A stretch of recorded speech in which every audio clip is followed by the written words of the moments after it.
평안하셨습니까? 네, 지금 순천에 코로나 확진자가 많이 생겨가지고 바짝 긴장을 하고 있어요. 또 3일간 지켜주신 하나님께 감사드리고 코로나 걸리지 않게 마스크 잘 쓴 여러분들께도 감사하고 참 감사한 것 같습니다. 오늘 이 잠언 19장 말씀은요, 전체적으로 바라봤을 때 온유한 자가 받을 축복에 관한 말씀입니다. 너희가 온유했을 때 이러한 큰 은혜가 있다는 것을 말씀하는 것인데요, 특히 온유한 성품을 통해서 너희가 화목해하는 자가 되어야 된다라는 것이에요. 이 온전하다, 온유하다라는 이 말을 들으면 우리가 떠오르는 말씀이 있죠. 마태복음 5장에 보면 산상수훈이 있습니다. 그래서 온유한 자는 복이 있나니 그들은 땅을 기업으로 받을 것이다 라고 말씀하셨거든요. 이 두 가지가 있습니다. 땅과 자녀는 하나님께 속한 거예요. 그래서 우리에게 자녀를 주시고 우리에게 땅을 주신 것은 우리가 잠시 청지기로서 사명을 감당하면서 잘 지킬 것이지 나의 소유가 아니라는 것입니다. 그래서 온유한 자, 이 온유란 단어가 바로 온화하다, 유순하다의 합성어인데, 이 온화하고 유순한 자, 온유한 자들이 땅을 받음으로 그 땅을 잘 맡아서 청지기 사명을 감당한다는 얘기입니다. 그래서 이 온전한 자는 그 땅을 맡아가지고 소산을 많이 내고 또 사심없이 하나님께 이 헌물을 한다는 것이죠. 또 땅을 가진 자의 가장 중요한 게 뭐냐면 가족을 잘 건사하는 것이고, 또 갖지 못한 자, 가난한 자들인 고아와 과부와 객들 같은 이런 사람들에게 이삭 줍기를 통해서 같이 나누면서 삶을 살아가게 하는 것이죠. 어찌 본다면 민수기 12장 3절을 보면 이런 말씀이 있어요. 모세가 구스 여인, 이 구스라면 에티오피아를 말하는 거죠. 그 여인을 취했는데 그에 대해서 미리암이 비방을 했거든요. 또 많은 사람들이 비방을 했는데 이때 하나님께서 말씀하시죠. 그 입을 다물라 하면서 이 사람 모세는 온유함이 지면은 모든 사람보다 더하다라고 얘기하시면서 그의 온유함이 얼마나 특정한 것이 특이한 것이며 귀한 것인가에 대해서 말씀하셨다는 겁니다. 그래서 그가 온유했기 때문에 그 200만 대군을 이끌고 가는 지도자가 되었었고, 구비구비 어려움이 있어 고난이 있었지만 그때마다 하나님께서 대면하여 말씀하심으로 그 어려움을 헤쳐나갈 수 있게 하셨고, 그래서 결국 그들을 가나안 땅까지 인도하는 사명을 그에게 주셨던 것입니다. 그래서 온유한 자에게는 하나님께 특별히 맡기는 사명들이 있어요. 차근히 말씀 보면서 알아가도록 하겠습니다. 먼저 15절을 보시면 게으름이 사람으로 깊이 잠들게 하나니 태만한 사람은 줄일 것이다 라고 말씀하고 있습니다. 게으름과 잠은 뗄래야 뗄 수가 없어요. 그래서 여러분 그 잠언 6장 10절에도 보면 좀 더 자자 좀 더 졸자 손을 모고 좀 더 누워있자 하면 너에게 내 빈궁이 강도처럼 임할 것이고 내 곤핍이 군사처럼 임할 것이다 라고 말씀하고 있습니다.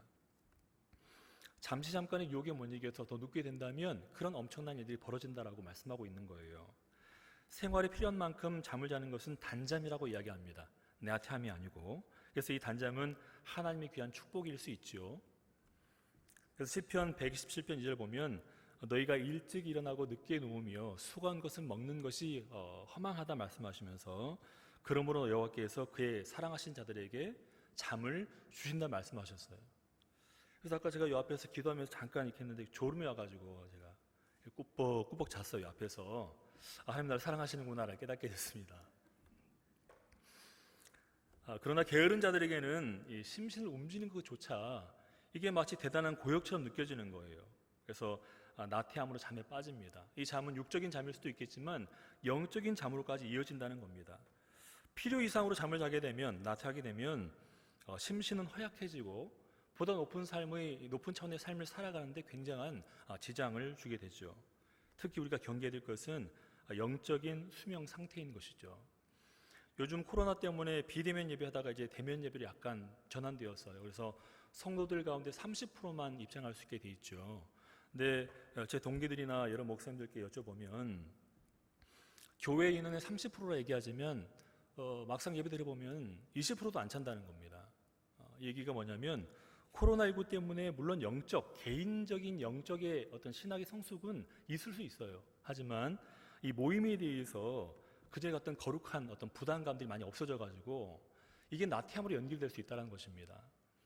꼭 필요한 모임에 나가지 못하게 되고 또 영적인 무뎌짐이 점점점 차곡차곡 쌓이게 되면 그 벽이 너무나 커서 내가 깰 수 없는 지경까지 나갈 수 있다는 것입니다. 그래서 그 단절이 더 이상 내가 어떻게 할 수 없는 가운데 들어가게 되면 이 나태함들 때문에, 이 게으름 때문에 내가 하나님께 나가지 못하는 그런 불륜을 경할 수밖에 없다는 것을 우리가 알 수 있다는 것이죠.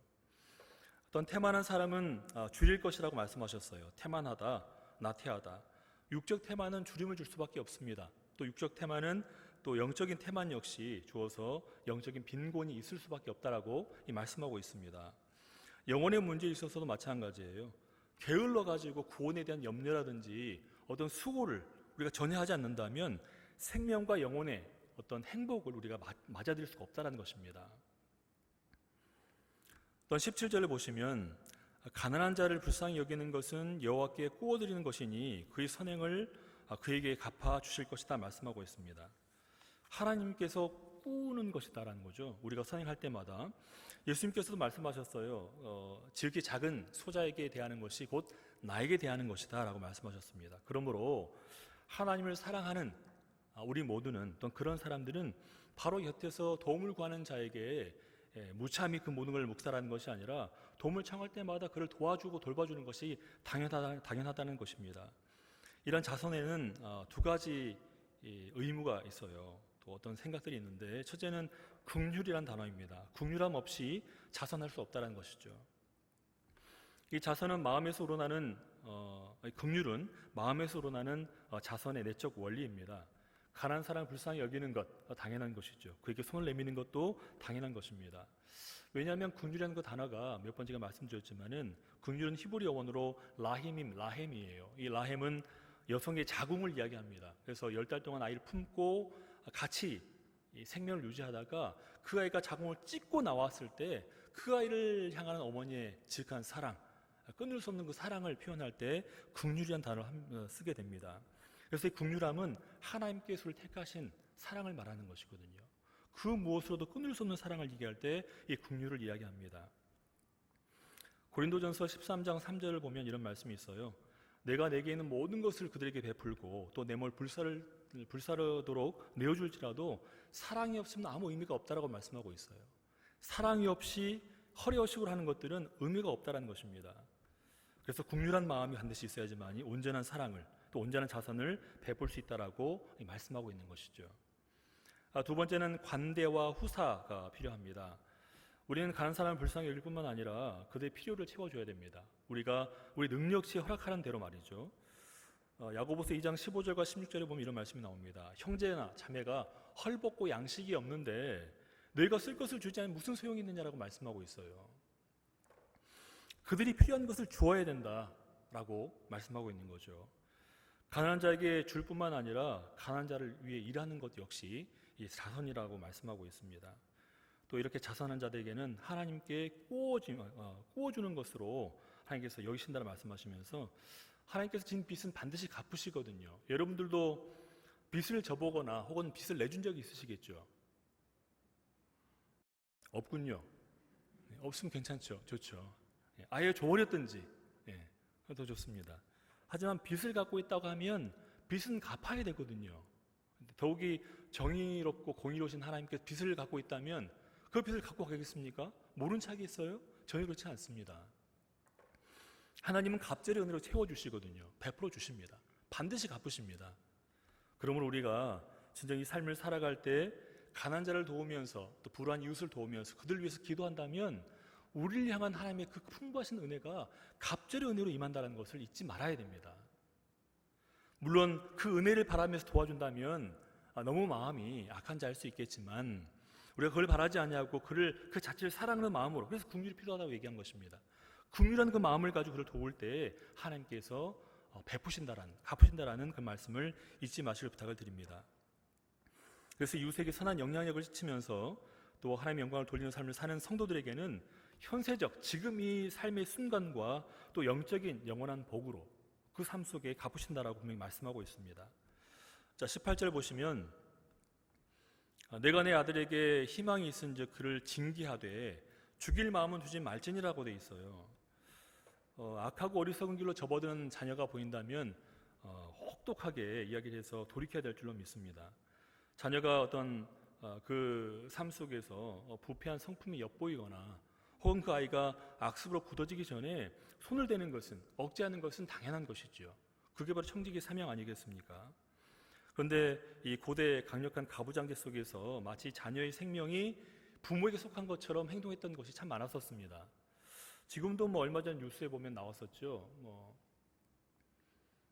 이슬람권이긴 하지만 그 부모들의 어떤 신앙의 결과 다른 삶을 택하거나 또 그들이 믿는 신에게 기도하지 않는 죄를 범했을 때 부모가 자녀를 무참히 죽여요.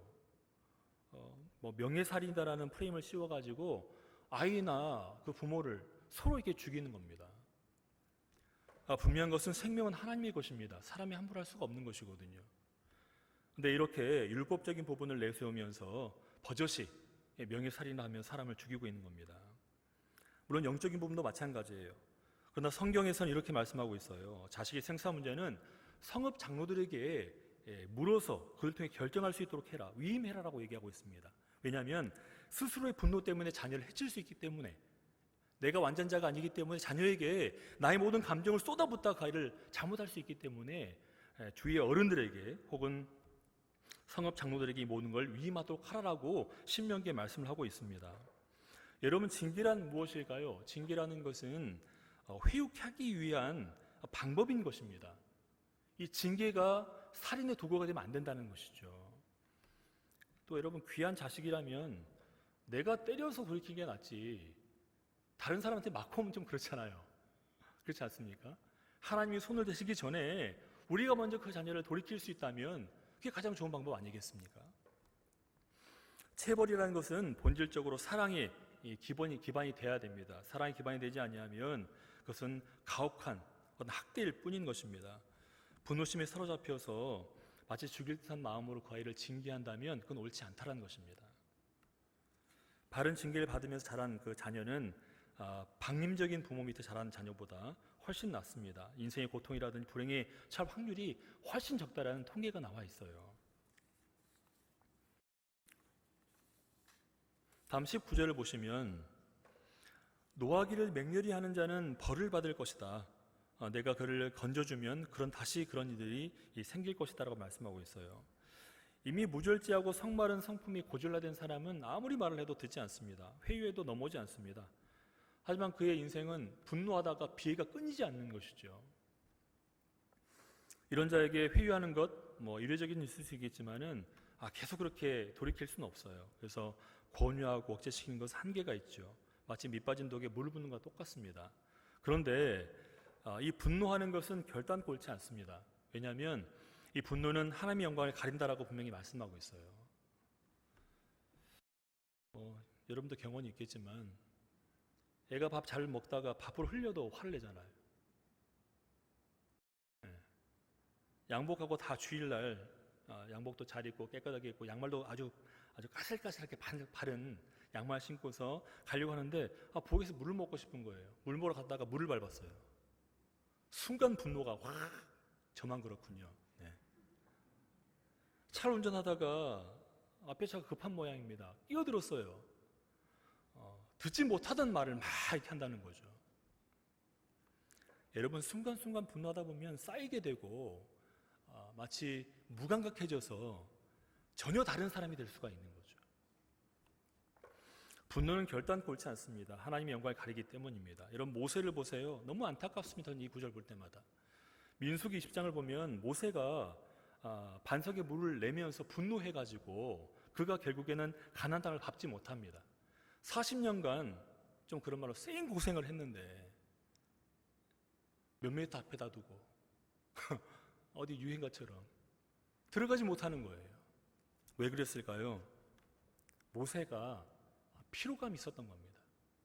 지금 중요한 건 뭐냐면 이 민수기 20장에서는요 출애굽 2세대들입니다. 1세대는 끊임없이 불평불만하다가 결국 하나님께서 내가 광야에서 만 20세 된 자 이상은 다 죽을 것이다 말씀하셨잖아요.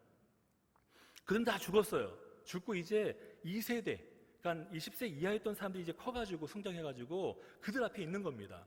그들 앞에서 처음으로 하나님께서 내가 진정한 생명의 주인이고 생명수이고 너희가 구원자다라는 것을 나타나는 그 이적의 시점에서 바로 이 모세가 분노해버린 거예요. 모세도 사람인지라 1세대 때 쌓였던 것들, 불평, 불만, 말해도 못 알아듣고 또 죄를 범하고 이 수레바퀴 같은 일을 계속 겪다 보니까는 이게 40년입니다. 40년. 피로도가 극심했던 겁니다. 그런데 그 중요한 순간에 2세대 앞에서 처음으로 하나님의 권능을 나타내는 그 순간에서 이 모든 게 감정적으로 올라와가지고 분노함으로 그 땅을 탁탁 치면서 반석 치면서 내가 너에게 물을 내랴! 라고 하면서 분노를 표출했던 것이죠. 그래서 하나님께서 너는 가나안 땅에 들어가지 못한다라고 말씀하는 거예요. 정말 중요한 순간에 우리의 분노는 하나님의 영광을 가리게 만듭니다. 그렇기 때문에 20절 말씀처럼 젊을 때에 잘 들을 수 있는 그 어린 때에 선한 가르침을 주고 또 충고하고 책망을 주어서 성숙하고 지혜로운 사람이 될 수 있도록 인도하라고 이야기하고 있는 것이죠. 다음 21절을 보시면 사람의 마음에는 많은 계획이 있어도 오직 여호와의 뜻만이 완전히 설 것이다라고 말씀하고 있어요. 우리의 마음속에 많은 계획이 있을 수 있죠. 하루에도 몇 번씩 바뀌지 않습니까? 그 계획이 아주 참하고 옳고 정직한 것 같습니다. 하지만 하나님께서 바라볼 때 옳지 않다면 우리는 쉽게 좌절을 겪을 수도 있고 이 대책이 꺾일 수도 있는 거죠. 하지만 그 분명한 것은 하나님의 계획이, 더 나은 계획이 분명히 있다는 것입니다. 그 믿고 삶을 살아가는 것이 진정한 성도의 결정인 것이고 성도의 삶이라는 것이죠. 하나님의 계획을 피조물인 인간의 계획이 우선할 수가 없다는 것을 분명히 말씀하고 있는 것입니다. 22절을 보시면요, 사람은 자기의 인자함으로 남에게 사모함을 받느니라 라고 되어 있어요. 또 가난한 자는 거짓말한 자보다 낫다라고 되어 있습니다. 먼저 인자함이라는 이 단어가 바로 히브리어로 헤세드인데요, 이 헤세드에는 자비, 관용이 들어가 있습니다. 하나님이 주의 속성 가운데 하나라고 볼 수 있는데, 먼저 시편의 116편 5절에 보면 여호와는 은혜로우시며 자비로우시며 또 의로우시며 하나님의 긍휼이 많다라고 말씀하고 있어요. 은혜롭고 의로우시고 긍휼이 많으시다, 그런 하나님이시다, 헤세드이시다. 디도서 3장 4절 보면 우리 구주 하나님의 자비하심과 또 사람 사랑하심이 있기에 나타나기에 우리가 구원을 받게 된다라고 말씀하고 있습니다. 우리를 향한 하나님의 인자하심이 없다면 우리는 구원받을 수가 없어요. 하나님께서 그렇게 작정하셨기 때문에 우리가 구원을 받는 것입니다. 나의 의로움, 나의 선함, 나의 어떤 자비롭게 남을 베푸는 그런 것들 때문에 구원받는 것이 아니라 하나님께서 그렇게 하시기로 작정하셨기 때문에 우리가 구원받는 것이죠. 온전한 하나님의 긍휼 때문에 구원받는 것입니다. 그래서 이러한 인자함을 쫓아 삶을 살아가는 여러분들 모두가 결국 그 베풀을 받는 모든 사람들에게 사모함을 받게 된다라고 말씀하고 있어요. 굉장히 순기능적인 양상이죠. 히브리 원어에서 이 대목을 다시 한번 살펴보면 인자를 베푸는 것이 사람의 즐거움이다라고 되어 있어요. 인자를 베푸는 것이 사람의 즐거움이다. 선물도 받는 것보다는 주는 게 더 기쁘죠. 여러분 받는 걸 더 좋아하시는군요. 선물도 받는 것보다 주는 게 더 좋아요. 더 좋습니다. 기쁨을 주체할 수가 없거든요. 또 줬을 때 그분이 깜짝 놀라거나 너무 기뻐하는 걸 보면 기쁨이 몇 배 이상 더 솟구친다는 거예요. 하나님의 속성을 담고자 노력하는 분들, 또 베풀고자 하는 분들은 그 자체로서 말할 수 없는 기쁨과 감격을 느낄 수 있다는 것입니다. 중국 전국 시대의 맹자가 덕치주의를 통치 이념으로 내세웠어요. 덕치주의, 덕을 베풀어야 된다. 그러니까 진정으로 그 백성들이 충심을 모으면서 그 인자함 가운데 통치를 받게 되고 그 지도자를 따르게 된다는 것을 말하고 있습니다. 또한 가난한 자는 거짓말하는 자보다 낫다. 이 말이 무엇일까요? 베풀 만한 것이 전혀 없어가지고 아무것도 약속할 수 없는 그런 가난한 자가 훨씬 낫다. 누구보다요? 대단한 일을 할 것처럼 하면서 거짓말하는 자보다 낫다는 거예요. 이 대단한 것을 해줄 것처럼 말하는 사람은 대개가 부자입니다.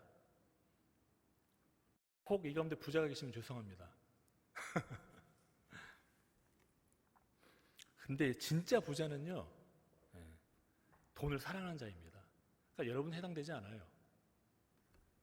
돈이 아무리 많아도 돈을 사랑하지 않으면 부자가 아닙니다. 돈이 많으면 더 큰 일을 하겠죠. 더 큰 약속을 하겠죠. 그래서 여기서 말하는 게 뭐냐면 대단히 할 것처럼 말하는 부자를 말하고 있는 거예요. 그래서 지키지 않는 자들을 말하는 거죠. 거짓말을 하는 부자보다 상황의 빈곤 때문에 약속도 하지 못하고 또 거짓말로서 약속도 하지 못하는 그런 상황에 있는 자가 낫다라고 얘기하는 겁니다. 그런 가난한 자가 구원을 이룰 수가 있다라고 말씀하고 있는 것이죠. 그 다음에 23절과 27절을 같이 보시면 여호와를 경외하는 것은 사람으로 생명이 이르게 하는 것이다. 경외하는 자는 족하게 지내고 재앙을 당하지 않을 것이다 라고 말씀하시면서 27절에 내 아들아 지식의 말씀에서 떠나게 하는 교훈을 듣지 말지니라고 말씀하고 있어요. 이 여호와를 경외하는 것, 그러니까 지식의 말씀, 이 모든 것은 결국 말라기 2장 5절의 말씀처럼 레위와 세운 나의 언약은 생명과 평강의 언약이다 말씀한 것처럼 우리 가운데 큰 힘이 되고 능력이 되는 말씀들입니다. 하나님께서 우리에게 주셨던 그 모든 말씀들, 또 하나님을 경외하는 자들, 그들은 재앙에 빠지지 않습니다. 재앙은 망하는 거잖아요. 물론 그들도 또 하나님의 말씀을 따르고자 경외하는 모든 사람들도 환난은 당할 수 있습니다. 어려움에 처할 수 있어요. 고단한 삶을 살아갈 수 있습니다. 심지어 세상의 사람들이 손가락질 할 정도의 극심한 고통 가운데 처할 수도 있어요. 하지만 그 어떤 것도 그들의 영혼만큼은 해칠 수가 없습니다. 왜냐하면 하나님을 경외하기 때문인 것이죠. 이 하나님을 경외하는 자들에게는 진실된 것들과 또 완전한 행복이 있을 수밖에 없습니다. 여러분, 경건은요 모든 선한 것과 영원한 생명을 인도하는 첩경이라 할 수 있습니다. 내가 그것만을 붙잡고 삶을 살아간다면 나에게 지혜를 허락하시고 나의 삶의 근본이 흔들리지 않는 삶을 살아갈 수 있다는 것을 분명히 말씀하고 있는 것이죠. 그러면 바른 교훈을 어떻게 선별할 수 있을까요? 그것은 바로 지식의 말씀, 27절에 나와 있는 것처럼 지식의 말씀에서 떠나지 않는 그런 교훈을 듣는 겁니다. 또 떠나게 하는 교훈을 듣지 않는 것이죠. 지식의 말씀이라는 것은 지혜의 영으로 기록이 된 이 성경 말씀을 말합니다. 우린 참 행운합니다. 아담과 하와는 성경책도 없었고 역사도 없었고 부모도 없다 보니까 잘못된 선택을 해버렸어요. 하지만 우리는 변명할 여지가 없습니다. 우리에게는 부모가 있고 성경이 있고 하나님께서 주신 역사가 있기 때문이죠. 우리가 무언가 결정하기 전에 이게 옳은가 그른가를 판단하려면 이 성경 말씀 빗대어서 살펴보면 됩니다. 간단하죠. 그래서 용기 있게 선택하면 됩니다. 그 길을 쟁취하면 됩니다. 그러면 그 판단 앞에서, 성경 앞에 판단 앞에서 바른 길을 걸어갈 수 있다는 것이죠. 24절을 보시면 게으른 자는 자기의 손을 그릇에 넣고서도 입으로 올리기를 괴로워하느니라 라고 되어 있습니다. 육적 게으름은 결국 육신은 물론이고 영적인 상태에도 해를 입히게 됩니다. 여러분, 게으름하면 뭐 아무것도 아닌 것 같잖아요. 눈에 보이는 것도 아니고 잠깐 내가 이러면 되는 거니까 라고 하겠지만 게으름의 노예가 되면 상황이 다릅니다. 이 게으름은 평상시에 우리가 무시할 만하고 비중이 별로 없기 때문에 큰 의미를 갖지는 않습니다. 하지만 게으름이 쌓이게 되면 그 짓눌리는 압박감은 말로 형용할 수가 없습니다. 제가 중학교 때 같아요. 집이 제주도다 보니까 그냥 한 5분만 뛰어가면 바로 바닷가예요. 깊은 바닷가. 그래서 육지하고 연결되어 있는, 그러니까 땅하고 연결되어 있는 큰 바위들이 있고 그 다음도 푹 꺼져서 이렇게 바다가 있거든요. 근데 썰물일 때, 빠질 때는 허리까지밖에 물이 안 차요. 또박또박 걸어가서 아주 단단하고 좋은 괜찮은 제 아지트가 있어요. 한 10m 정도. 너무 먼가요? 그쯤 됐어요. 꽤 멀었어요. 10m 정도만 걸어가면 거기에 봉긋하게 올라와가지고 굉장히 머물만도 하고 은혜가 있을 만한 바위가 있습니다. 거기 올라가서 좀 쉬었죠. 수영하다가 쉬어가지고 좀 있다가 좀 쉬었다가 저로 더 건너가면 되겠지 하고 있었습니다. 근데 햇빛도 굉장히 내리쬐고 있고 또 물속에 들어갔다가 따뜻한 곳에 누우면요 그런 찜질방이 없습니다. 따뜻하고 너긋너긋하고 막 눈이 감겨요. 그냥 누워있다가 잠이 들어버렸어요. 시간이 얼마나 흘렀는지 모르겠습니다. 근데 갑자기 소리가 들렸어요.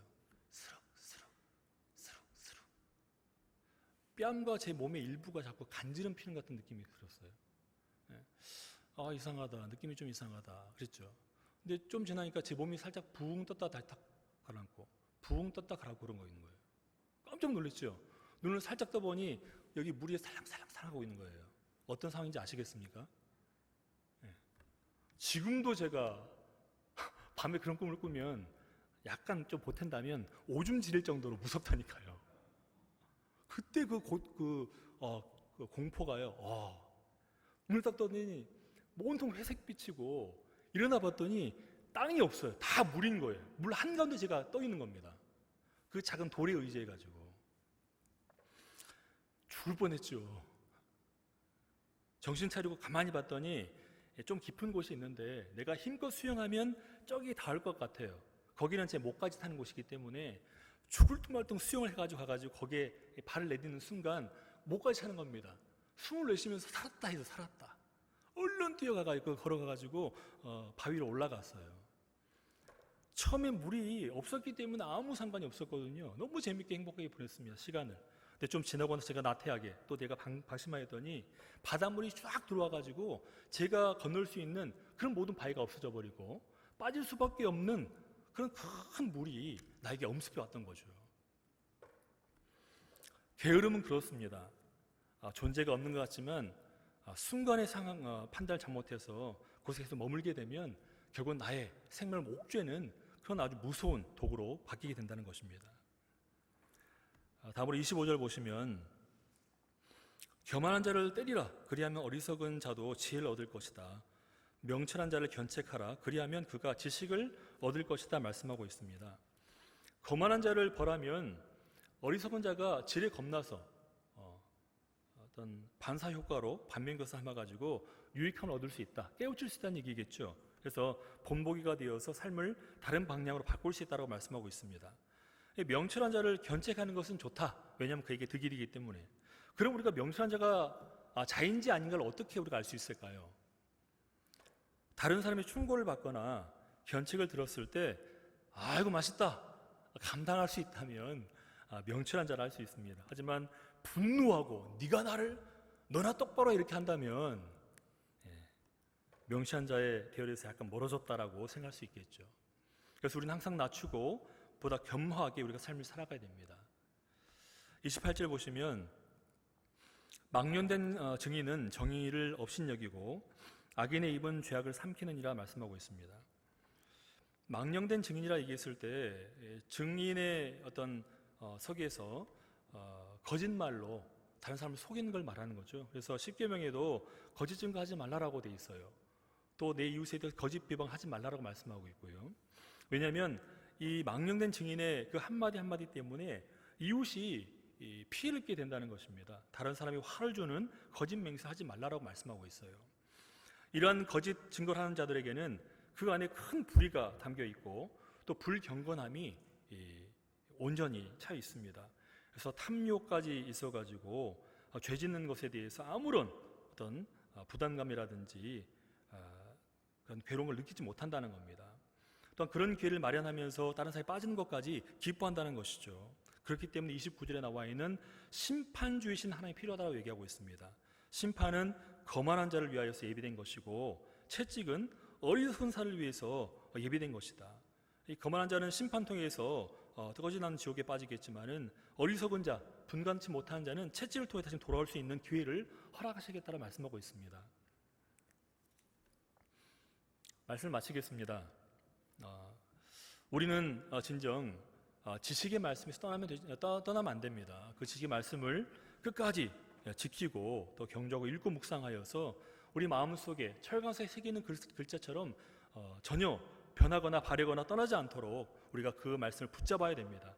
또 삶 속에서 우리가 그 말씀을 붙들고 또 실행함으로 가난한 자, 불쌍한 자, 우리 도움 필요한 자들에게 손을 내밀며 삶을 살아가는 것이 진정 하나님을 사랑하고 이웃을 사랑하는 자의 근본 행위라고 할 수 있습니다.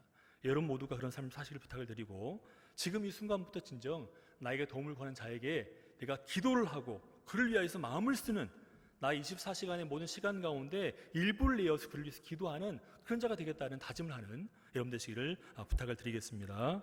네, 기도하시겠습니다.